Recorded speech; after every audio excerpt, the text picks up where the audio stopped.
আসসালামু আলাইকুম, সবাইকে স্বাগতম বিডি বাংলা 24 ইউটিউব চ্যানেলে।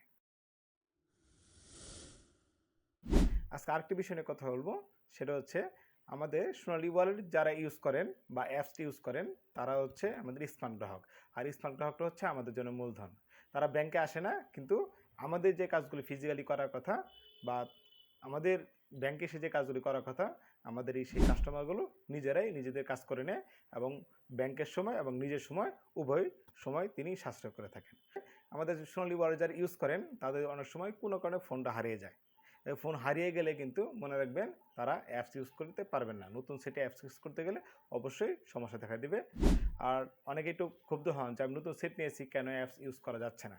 কিন্তু এটা মনে রাখা উচিত, যদি ফোন চেঞ্জ করলে যদি আপনি নিজেই সব কিছু করতে পারেন, আবার আগের মতোই আপনি সেট ইউজ করতে অ্যাপসটি ইউজ করতে পারেন, তাহলে তো যে কোনো ব্যক্তি আপনার তথ্য যদি কোনো কারণে পেয়ে যায়, সে তো তার অ্যাকাউন্টেই কিন্তু অ্যাপসটা ইউজ করতে পারবে, তার মোবাইলে তার অ্যাপসটা ইউজ করতে পারবে।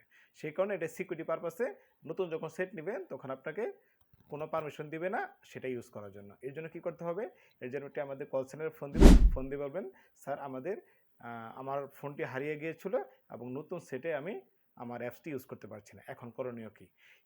আপনি যখন কল সেন্টারে ফোন দিবেন তখন আপনাকে দু একটা প্রশ্ন জিজ্ঞেস করবে স্পেশাল এনআইডি বিষয় নিয়ে। তো এনআইডিটা হাতে রেখে আপনি কল দিবেন, কল দিয়ে আপনি আপনার নতুন সেটে আপনি ডিভাইসটি বাইন্ড করে নেবেন। এটা খুব অল্প সময়ের কাজ। আপনি হয়তো বা কলটা ধরতে তাদের দেরি হতে পারে, কিন্তু আপনার সমাধানটা বেশি সময় লাগবে না। আপনার ব্যাংকে না গিয়েও এই সমাধানটি আপনি করতে পারবেন। ধন্যবাদ সবাইকে। আসসালামু আলাইকুম।